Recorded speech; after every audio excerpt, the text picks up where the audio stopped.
Tu veux créer une personal brand d'impact, tu veux probablement aussi créer du contenu qui va réellement connecter avec ton audience, monétiser ton expertise, ton brand, et voire même voyager librement. Créer et vivre le lifestyle de rêve que tu souhaites vivre. Mais en ce moment, il y a une chose qui cloche. En fait, il y a une chose qui te bloque. Probablement qu'en ce moment, tu copies les formats, tu scrolls, tu vas chercher l'inspiration, it's all good.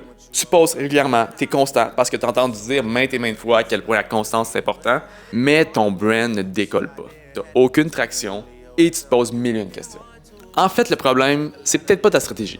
C'est peut-être ton positionnement. What's up? Moi, mon nom, c'est Max. Je suis créateur de contenu et depuis maintenant 2 ans, j'ai réussi à bâtir mon lifestyle de rêve grâce à la création de contenu.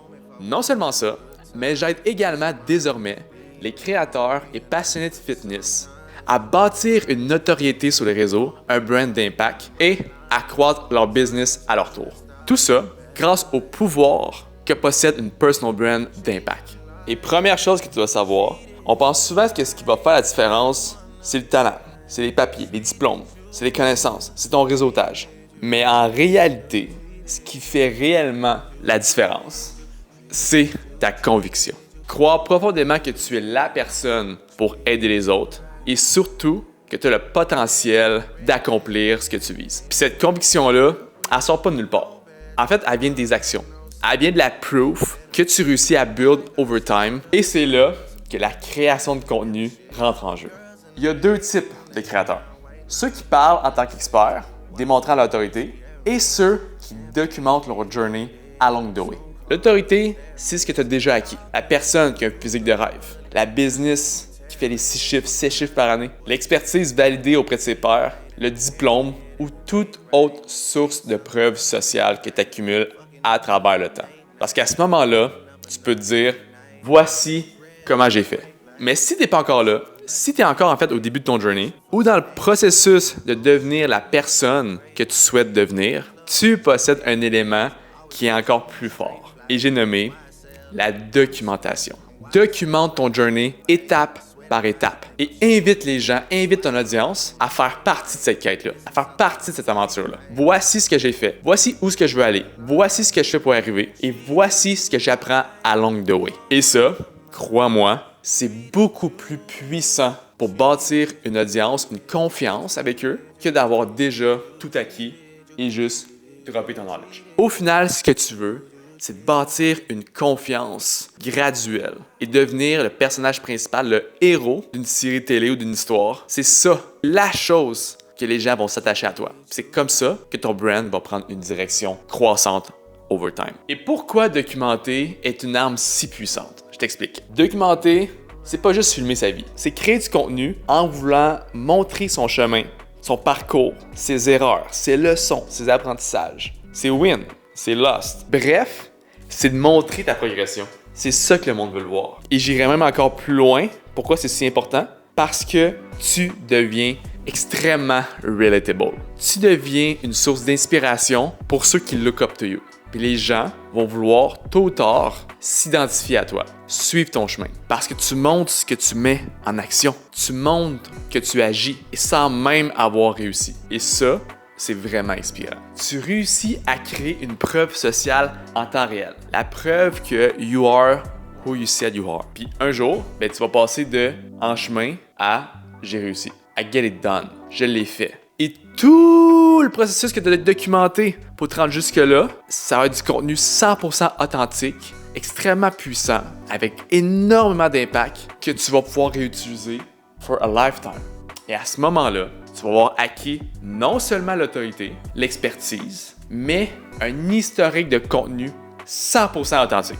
Fait que bref, si tu es dans cette phase-là de documentation, voici ce que je te propose. 1. Sois honnête sur qui es-tu. 2. Fixe-toi des objectifs, of course, mais n'aie pas peur de les put out there, de les mettre en story, sous forme de contenu spécifique, mesurable, atteignable, avec un timeline, avec un temps précis où que tu vises l'atteinte de cet objectif-là. Le monde adore les histoires. Crée ta propre histoire en fonction de tes objectifs. Et je le répète, mais documente chaque étape. Ce que tu fais aujourd'hui, ce que tu apprends, les erreurs, les leçons, les apprentissages, les succès, les wins. Mais fais attention. Don't fake proof. Don't fake success. Il y a vraiment une différence entre act like it et de fake son autorité. De dire que tu es la personne que tu n'es pas réellement. Parce que la dernière chose que tu souhaites faire, c'est driver une perception qui est négative envers ton brand. Ton authenticité, c'est ta meilleure arme. Pour build un brand, c'est littéralement une bombe à retardement qui va payer dans les mois et les années à venir. Donc, sois vulnérable, sois authentique, mais reste structuré, reste déterminé. Parce que l'impact d'une personal brand se compte pas en jours, mais en années.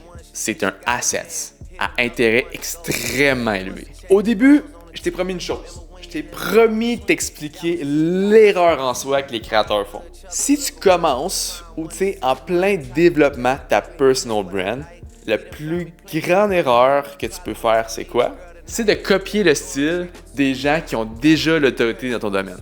Autrement dit, d'utiliser leur ton, leur manière de s'exprimer, leur style ou même leur format de contenu.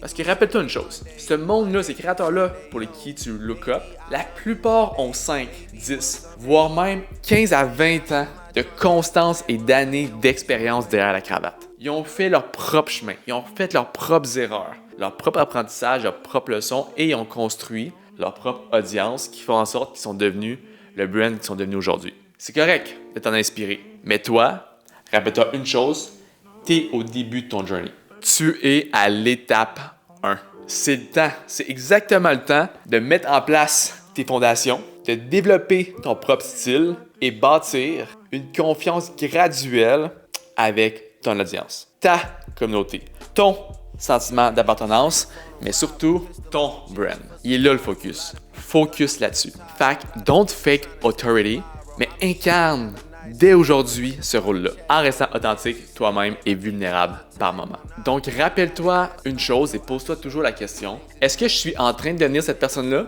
ou je le suis déjà? Est-ce que je suis dans l'autorité ou bien dans la documentation? Dans le processus de bâtir cette autorité-là. Et selon ta réponse, adapte ton contenu et reste cohérent. That's it. Bref, si cette vidéo t'a aidé, voire même peut-être motivé, à amener ta personal brand à un autre niveau, j'ai justement un outil complètement gratuit que je vais laisser en commentaire, mon kit de démarrage pour personal brand d'impact sur les réseaux. Fait que n'hésite pas à aller le chercher, puis nous, on se dit à bientôt. Ciao!